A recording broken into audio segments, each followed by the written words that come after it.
folks, before you watch this video, I wanted to come on and tell you that we didn't end the game exactly like it was supposed to be ended because of the codex cards. We had a little bit of confusion.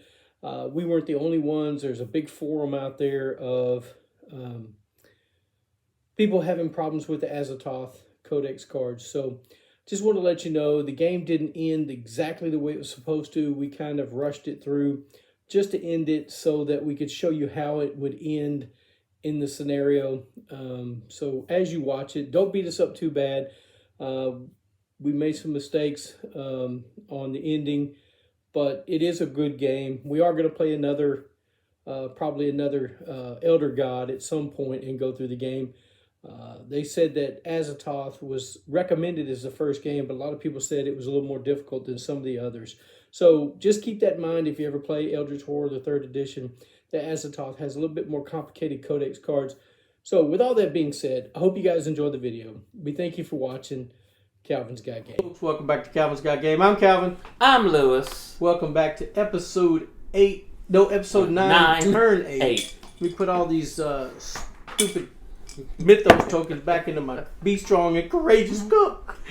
Alright, so we did make one mistake on the last video. When I was in the gate, the epicenter, if I'd have continued reading the card, I was supposed to move away from it, one step away from it. And instead of doing an anomaly encounter, I would have done a street encounter. I'm just going to let it slide. I took 1 damage and 1 sandy. It's fine. I got plenty of damage and plenty of sandy I can take. So I'm okay, Buckwheat. But we definitely need to clear some of this stuff off up here.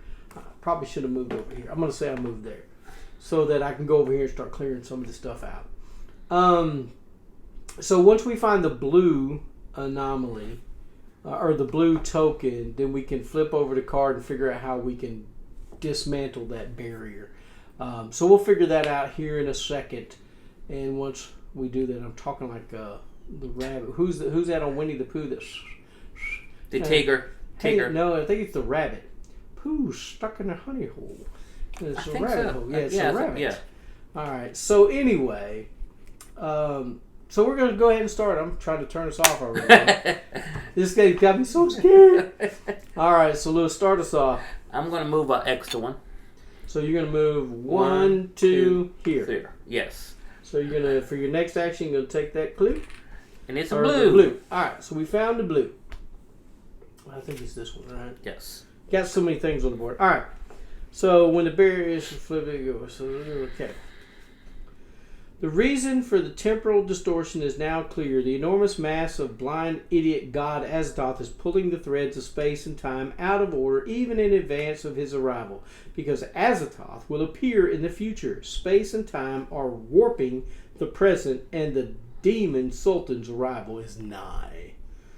Or Damien, whatever his name is. You need to reverse the cult ritual that summoned Azathoth in order to ward the outer god away. You can only do it where it all began at the epicenter. The space with the red marker is the epicenter. You may remove 3 clues from the scenario to erect a protective ward over Arkham. If you do, read the back of card 5. Perform this action only at the epicenter. Remove 3 clues from the scenario to erect a protective ward.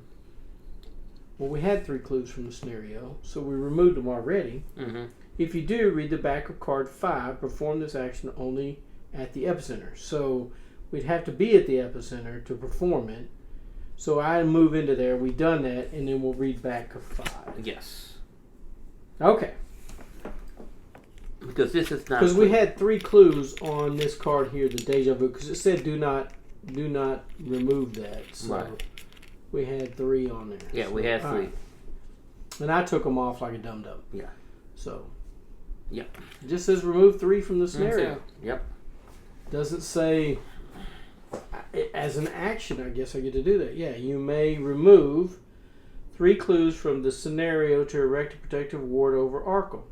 If you do, read the back of card 5. Yep. All right, so Lewis, you've done all your turn. Mm-hmm. I guess I'm moving there. Okay. But it says you can't move in there.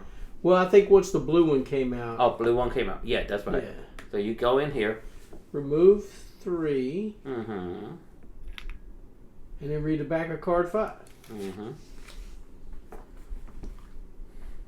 Wind whips around you as you shout your chant toward the heavens. The sky overhead tears open, revealing the unthinkable visage of the Daemon Sultan. Your mind falters, but then the ritual takes effect. The circle you have drawn in the street begins to glow, and the beams of light fire from the ground toward the sky. The light bends and weaves, the rift closes, forcing Azathoth back to the center of chaos.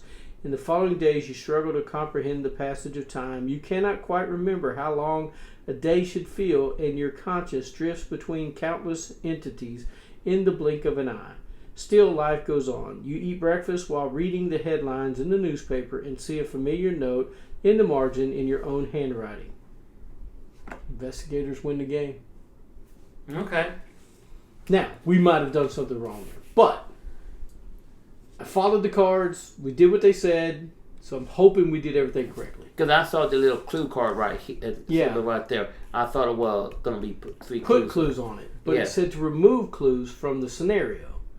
So we did that. Yeah. So Because this is the scenario. yeah, well, I think we're putting them on the scenario. This is the scenario card, Okay. so we should have been putting them on there, I suppose. But yeah, I think that's basically we did it correctly. This is the easiest one, Yes. so I'm sure it is pretty simple.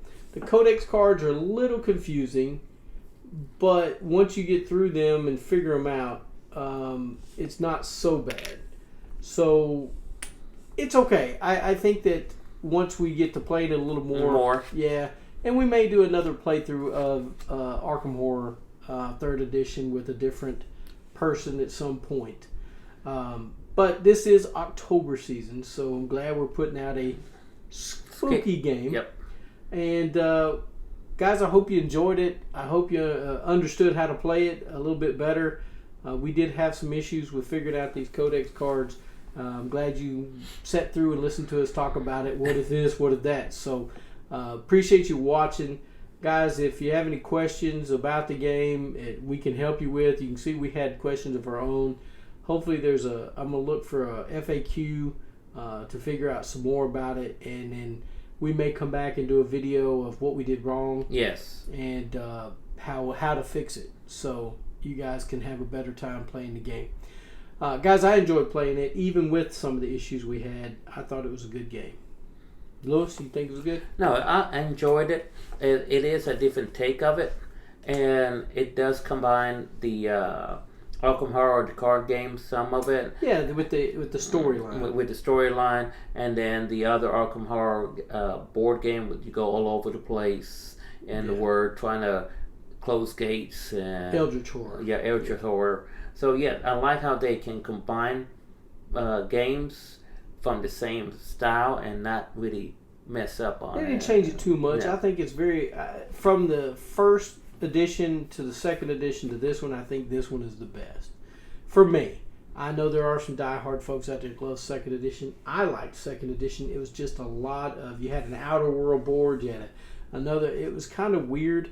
But this one is more concise with how things are laid out and done. So I enjoy it. And these boards are double-sided. There's different locations on the other sides of these boards. There's different ways to set it up. So with each monster. So I think that's pretty cool. But anyway, guys, I hope you enjoyed the gameplay. I hope you enjoyed the playthrough. I know Lewis and I did. So if you'll hit that thumbs up for us, hit the subscribe button, we sure would appreciate it. And yeah, this one was a little bit of a confusing playthrough, but I did enjoy it, and I would play it again anytime. I think this is a pretty cool game. But as I always say, get a board game to the table, spend time with your friends and family, and we do thank you for watching Calvin's God Game.